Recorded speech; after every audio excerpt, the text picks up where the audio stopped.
बिस्मिल्लाहिर्रहमानिर्रहीम। अस्सलाम वालेकुम नादरीन, आप यूट्यूब चैनल देख रहे हैं। मैं इमरान खान हूँ। नादरीन, सबसे पहले हम बात करते हैं, आसिम मुनीर साहब ने एक पाकिस्तान में नया कॉन्सेप्ट मुतारिफ़ करवाया और वो ये कहते हैं कि ये हार्ड स्टेट है। पाकिस्तान को हार्ड स्टेट बनाना है। जो एक सॉफ्ट स्टेट का इमेज है पाकिस्तान का, वो ख़त्म करना है। हार्ड स्टेट पाकिस्तान को बनाना है। हार्ड स्टेट एक्चुअली होती क्या है, इसके ऊपर किसी ने गौर ही नहीं किया और सिर्फ क्योंकि वो आर्मी चीफ ने बात की है तो हर बंदे ने वो बात करना शुरू कर दी। तो इमरान खान साहब क्योंकि लीडर हैं, उन तक ये बात पहुंची जेल में, तो अब उन्होंने जेल से बताया कि एक्चुअली हार्ड स्टेट होती क्या है और आसिम मुनीर साहब क्या कह रहे हैं। देखिए, तो पॉलिटिकल लीडर तय करेंगे ना कि पाकिस्तान को किस सिमत में चलना है। कोई आर्मी चीफ तो नहीं कह सकता कि हार्ड स्टेट बनाओ या सॉफ्ट स्टेट बनाओ, उसका लेना देना कोई नहीं है। आर्मी चीफ ने आना है, उसने अपनी नौकरी करनी है, उसको बताया जाएगा कि इनको मारो इनको छोड़ो, उसको वो करना है। बॉर्डर पे फलां मुल्क के ऊपर हमला करना है, ये उसको करना पड़ेगा। फलां मुल्क हमला करने वाला, उसका दिफा करना है, ये काम वो करेगा। और जहां उसे मदद के लिए बुलाया जाएगा, वो मदद करने के लिए हरदम तैयार होगा। ये आर्मी चीफ का रोल है। Army chief can never decide कि पाकिस्तान या कोई भी मुल्क जो है वो हार्ड स्टेट होगा या सॉफ्ट स्टेट होगा। लेकिन पाकिस्तान में क्योंकि बहुत हिम्मत बढ़ गई है बहुत सारे लोगों की, और आर्मी चीफ के पास इख्तियारात और ताकत इतनी ज़्यादा होती है कि उन्हें ये लगना शुरू हो जाता है कि वो अन्नदाता हैं। उन्हें लगना शुरू हो जाता है कि उनका सिक्का चलता है, जो फैसला करेंगे मुल्क वैसे चलेगा। प्रैक्टिकली होता भी है, लेकिन आइन में नहीं लिखा हुआ, आइन में इसकी गुंजाइश नहीं है। अब एक लीडर है, उसने जवाब दिया जेल से बैठकर, और ये इमरान खान ही जवाब दे सकते थे और तो किसी में जरूरत है नहीं। इमरान खान ने कहा कि आसिम मुनीर की जानिब से पाकिस्तान में हार्ड स्टेट का जो तसव्वुर फ़रोग देने की कोशिश की जा रही है वो बिल्कुल गलत है। हार्ड स्टेट का असल मतलब ये है कि ऐसी रियासत जहाँ आइन की बालादस्ती हो, कानून की अमलदारी हो, अदल और इंसाफ का निज़ाम हो और जमहूरी आज़ादी हो, जहाँ ज़ाती मफाद नहीं बल्कि मुल्क और कौम का मफाद मुकद्दम हो, वो होती है हार्ड स्टेट। यानी कानून के साथ हार्ड स्टेट बनती है ना। बड़ा जुर्म करे फिर भी वही कानून, छोटा जुर्म करे फिर भी वही कानून, ताकतवर जुर्म करे फिर भी वही कानून, कमज़ोर जुर्म करे फिर भी वही कानून, और कानून सबके ऊपर लागू होता है। हार्ड स्टेट में जो है वो इंसाफ होता है, इंसाफ की फराहमी होती है।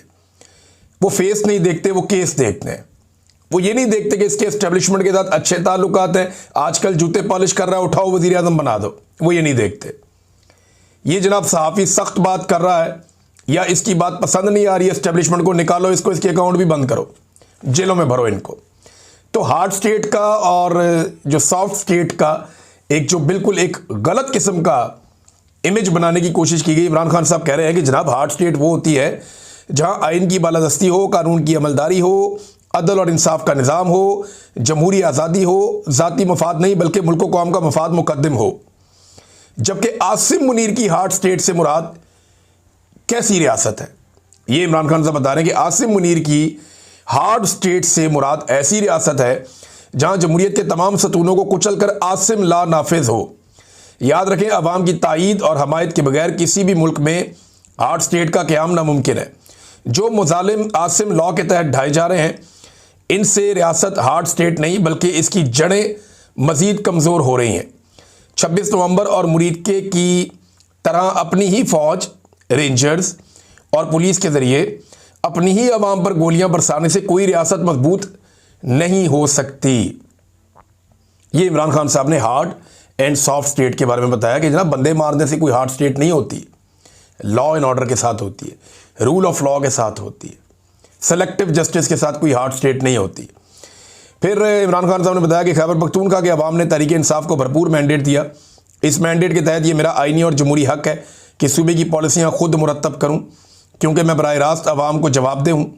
वज़ीर आला खैबर पख्तूनख्वा सुहेल अफरीदी का भी यही हक है कि वो मेरे साथ मुशावरत से सूबे में इन पॉलिसियों का निफाज यकीनी बनाएं जिनके लिए अवाम ने हम पर एतमाद करके वोट दिया है। तहरीक इंसाफ के दौरे हुकूमत में बेहतर पॉलिसियों के बायस खैबर पख्तूनख्वा समेत मुल्क भर में अमन कायम हुआ, मगर रजीम चेंज के बाद से हालात मुसलसल बिगड़ते जा रहे हैं। मैं 3 साल से मुसलसल कहता आया हूँ कि हमें दानिशमंदी और दूर अंदेशी का मुजाहरा करते हुए अफ़गानिस्तान के साथ पुरअमन अंदाज में मामलात आगे बढ़ाने चाहिए। अफ़गानिस्तान से कशीदा सूरत हाल नहायत तशवीशनाक है। नफ़रत और तसादुम किसी के मफाद में नहीं। अवाम के हकीकी नुमाइंदों की बनाई हुई पॉलिसियाँ ही दहशतगर्दी का देर पा हल निकाल सकती हैं। मेरे खिलाफ कायम झूठे और बेबुनियाद मुकदमात को जानबूझकर लटकाया जा रहा है। अलकादर ट्रस्ट केस में गुज़िश्ता 10 माह से इंसाफ का कत्ल हो रहा है।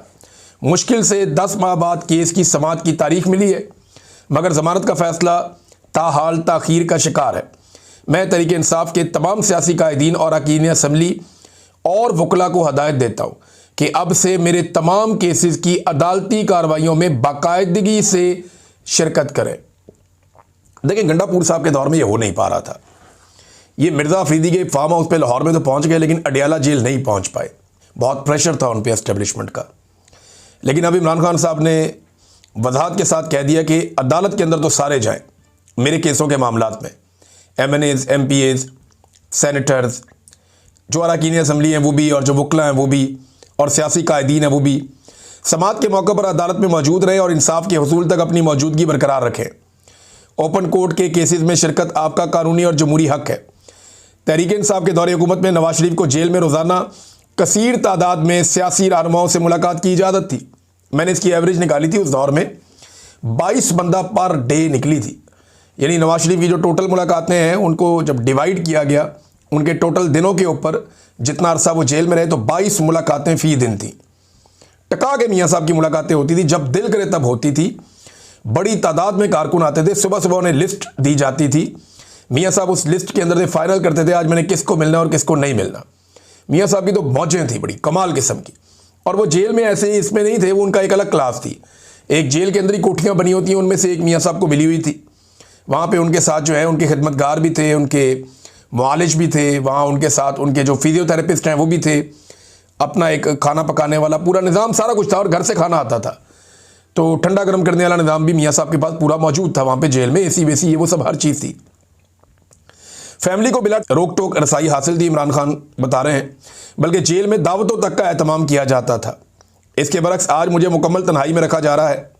इससे बड़ी सियासी इंतकाम की मिसाल पाकिस्तान की तारीख में नहीं मिलती। मुझे जेल मैनुअल के मुताबिक बुनियादी सहूलियात फराहम नहीं की जा रही। पिछले 10 महीनों में सिर्फ एक बार मेरे बेटों से बात करवाई गई, वो भी 3-3 मिनट के 2 मुख्तसर वक्फों से। मुझे ना सिर्फ बुनियादी इंसानी हुकूक से महरूम रखा जा रहा है, बल्कि बतौर पार्टी लीडर अपने सियासी वर्कर से मुलाकात की इजाज़त भी नहीं दी जा रही। वकला, सियासी रफ़का और अहले खाना से मुलाकात में भी मुसलसल रुकावटें डाली जा रही हैं। ये सरासर बुनियादी और कानूनी हकूक़ की खिलाफ वर्जी है। ये इमरान खान साहब ने जनाब जेल से पैगाम भेजा। ये पैगाम मैंने आपके सामने रखा। अब नाज़रीन, एक और इम्पॉर्टेंट चीज़ है, वो भी मैं आपके साथ शेयर करता हूँ। राना सनाउल्लाह साहब ने स्टेटमेंट दिया और वो ये कहते हैं, जनाब क्या ज़रूरत है इमरान खान को सुहेल अफरीदी से मिलवाने की। मामला ये है कि इस वक्त निज़ाम कोशिश कर रहा है कि वज़ीर आला सुहेल अफरीदी की इमरान खान साहब से मुलाकात ना हो। जब तक एक्सटेंशन नहीं हो जाती तब तक तो बिल्कुल ना हो। मामला वो क्लियर हो जाए तो फिर बेशक मिलवा दें, क्योंकि इमरान खान साहब को यह एहतजाजी तहरीक चलाने का या कोई हैवी किस्म की मूवमेंट का, कोई मोमेंटम बनाने का, वो भी कह सकते हैं, ऑर्डर दे सकते हैं। तो मुलाकात ना करवाने में क्या हर्ज है, ये कहा राना सनाउल्लाह ने। कहाँ लिखा है कि वज़ीर आला की लीडर से मुलाकात करवानी चाहिए? जेल रूल्स में एक ही बात लिखी है कि कैद शख्स से उसके करीबी रिश्तेदारों और वकील से मुलाकात करवाई जाए। राना सनाउल्लाह साहब ने यह कहा। अब जेल रूल्स के अंदर लिखा है, ये रूल नंबर 92 है, ये पढ़ना चाहिए राना साहब को। वकला, फैमिली, रफ़का, दोस्त, लीगल एडवाइज़र मिल सकते हैं। हालांकि रूल्स 1978 में बनाए गए। और एक और चीज़ भी है कि नवाज शरीफ साहब जब मिलते थे सबसे, तो उस वक्त ये रूल कहाँ थे जिनके बारे में राना सनाउल्लाह साहब कह रहे हैं।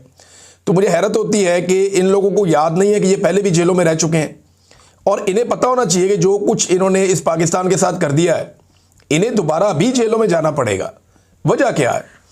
वजह यह है कि जिस किस्म का कत्लेआम हो रहा है, अब ये आसिम मुनीर साहब के खाते में तो पड़ना नहीं है, ये तो वज़ीर आला के खाते में पड़ेगा या IG उस्मान अनवर के खाते में पड़ेगा। चाहे गोली रेंजर ने चलाई हो, चाहे पुलिस ने चलाई हो, जिसने भी किया है, जो जिम्मेदारान डिक्लेयर होंगे ना, ये जो इस्लामाबाद के IG हैं अली नासर रिजवी, इनके ऊपर ये सारा बोझ आएगा जो कत्लेआम इस्लामाबाद में हुआ। तो इन लोगों को अभी अपनी मौत नज़र आ रही है, उन्हें पता है उनके साथ क्या होने वाला है। और जब भी कभी इनका सारों का जो बोझ है वो आसिम मुनीर साहब के कंधों पे है। जब तक वो ये बोझ उठा के चल सकते हैं तब तक तो मामला चलेगा।